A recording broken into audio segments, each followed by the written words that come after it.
Hurmatli talabalar, fizika fanidan navbatdagi hmm, ma'ruza mashg'ulotimizni boshlaymiz. Bugungi ma'ruza mashg'ulotimiz 9-ma'ruza bo'ladi. Mavzusi optika kvant mexanika hisobicha bo'lib o'tadi. Ma'ruza mashg'ulotlarini fizika matematika fanlari bo'yicha falsafa doktori Kamoljon Abdusharifovich Bobojonov olib boradi. Demak, bugungi ma'ruzamiz rejasi bilan tanishib o'tamiz. Birinchi, issiqlik nurlanishi, ikkinchi, absolyut qora jismning issiqlik nurlanish qonunlari, uchinchi, fotoeffekt, tashqi fotoeffekt qonunlari, tashqi fotoeffektning kvant nazariyasi, Compton effekti bilan tanishib o'tamiz.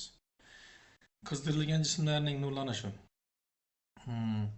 Issiqlik nurlanish yuqori haroratlarda moddalarning atom molekullari issiqlik energiyasi harakat hisobiga sodir bo'ladi.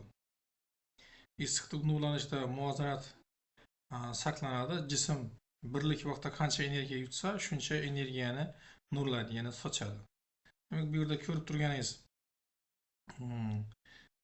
lampa, elektr lampa deb aytiladi. Elektr lampa nakal va bu yerda shisha kolba va bu yerda o'sha temperaturalar farq kelib chiqadi. Temperatura va tashqi temperatura ikki temperaturalar farqi bo'lgan paytda bu yerda 0 yoki 0 plus cheksizlikgacha bo'lgan hududdagi nurlanishlar yuzaga keladi. Demak, har xil to'lqin uzunlikdagi lambda va chastotali nu to'lqinlarning nurlanishi va yutilishi har xil jadallikda sodir bo'ladi. Demak, bu yerda jismga tushayotgan nurlanish, ya'ni energiyasi, undan qayta o'sha nurlanayotgan energiya va yutilgan energiya bo'ladi. Bu yerda qaytgan energiya tushayotgan energiya bilan yutilgan energiyaning farqiga teng bo'ladi va bu yerda nu plusdan delta nu chastota diapazonida nurlanayotgan energiyaning tushayotgan nisbati istalgan jismning nur yutish qobiliyati deb ataladi va nur yutish qobiliyati R harfi bilan belgilanadi. Demak, bu yerda qizdirilgan jism nurlanganda barcha yo'nalishlar bo'yicha uning birlik yuzasidan nu d va nu gacha chastota diapazonidagi elektromagnetik to'lqinlar energiyasi o'zlari bilan olib ketadilar va bu xususiyat spektral nurlanish qobiliyati deb ataladi va R bilan belgilanadi. Qizdirilgan jismning energetik yorituvchanligi bu birlik yuzidan birlik vaqt ichida issiqlik nurlanishini olib ketadigan energiyadir va RT bilan belgilanadi. Ifodasi quyidagiga teng bo'ladi. Va uchinchi ifoda bo'lsa, bu nurlanishni chiqarish xususiyatining to'lqin uzunligiga bog'liqligi quyidagiga teng bo'ladi. Demak, va bu yerda lambda S bo'lingan nu ga teng bo'ladi. Kirkov qonuni qizdirilgan jismlar tizimi va issiqlik nurlanish muvozanat holatda kelganda barcha nurlanayotgan va yutilayotgan jismlar haroratlari bir xil bo'ladi. Nurlanish va yutilish qobiliyati nisbat qizdirilgan jismning shakli va holatiga bog'liq bo'lmay, to'lqin uzunligi yoki chastotaning universal funksiyasidir. Bu yerda demak o'sha shart qo'yiladi va o'sha tushayotgan energiyalarni o'sha nisbati undan chiqayotgan energiyalar nisbatidan katta bo'lgan paytda demak bu Kirkov qonuni o'rinli bo'ladi. Demak, bunda issiqlik muvozanati shartiga mos keladi. Agar o'sha tushayotgan energiya bilan qaytayotgan energiyalarning nisbatlari o'zaro bir-biriga teng bo'lgan bo'lsa, u holda shart bajariladi. Demak, Kirkov qonuni jismlarning nurlanish qobiliyatini o'zaro nisbatan aniqlaydi. absolyut qora jismni qarab chiqadigan bo'lsak, absolyut qora jism istalgan chastotaga nurlanishni, tushayotgan nurlanishni istalgan haroratlarda yutish xususiyatiga ega bo'lgan jismlar absolyut qora jismlar deb ataladi. Barcha chastota va haroratlarda absolyut qora jismlarning spektral yutish qobiliyati 1 ga teng bo'ladi. Demak, va absolyut qora jism uchun Kirchhoff qonuni quyidagi ko'rinishda bo'ladi. Absolyut qora jismlarga nimalar kiradi? Kul, qora duxoba, yulduzlarning nurlanayotgan sirti. Absolyut qora jismga tushayotgan nur va demak undan qaytib chiqish ehtimoli juda kichkina bo'ladi va chiqayotgan nur shunga teng bo'ladi. Demak, chastota oshganda to'lqin uzunligi kamayadi. Biz buni albatta oldingi darslarimizda aytib o'tganmiz. Ya'ni elektromagnetik to'lqinlar nazariyasida demak infraqizil sohadan ultrabinafsha sohasiga qarab turib, to'lqin uzunligi kamayib boradi va energiyasi aksincha ortib boradi. Demak, mana shu uylarga tushayotgan energiya kamib turishi uchun albatta shuning uchun uylarning fasadlarini bo'yagan paytda ana shu narsani hisobga olgan holda rang berish tavsiya qilinadi. Absolyut qora jism faqat yorug'likni yutadi, balki nur chiqaradi. Shu sababli ma'lum haroratlarda issiqlik muvozanati holati vujudga keladi. Absolyut qora jism issiqlik nurlanish sifatini qancha energiya yutgan bo'lsa, shuncha chiqaradi. Nur yutish qobiliyati birdan kichik barcha chastotalar diapazonida bir xil. Material haroratiga va jismning holatiga bog'liq bo'lgan jismlar kulrang jismlar deb ataladi va ular uchun quyidagi shart bajariladi.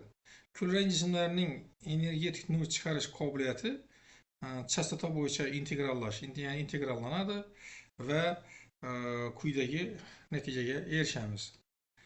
Stefan Boltzmann qonuniga ko'ra qora jism nur chiqarish qobiliyati to'lqin uzunligiga bog'liq bo'lib, lambda maksimumga erishadi. Ana shu to'lqin uzunligi issiqlik nurlanishining ehtimoli katta bo'lgan to'lqin uzunligi deb ataladi. Qora jismning energetik yoritilganligi termodinamik haroratning 4-darajaga proporsionaldir.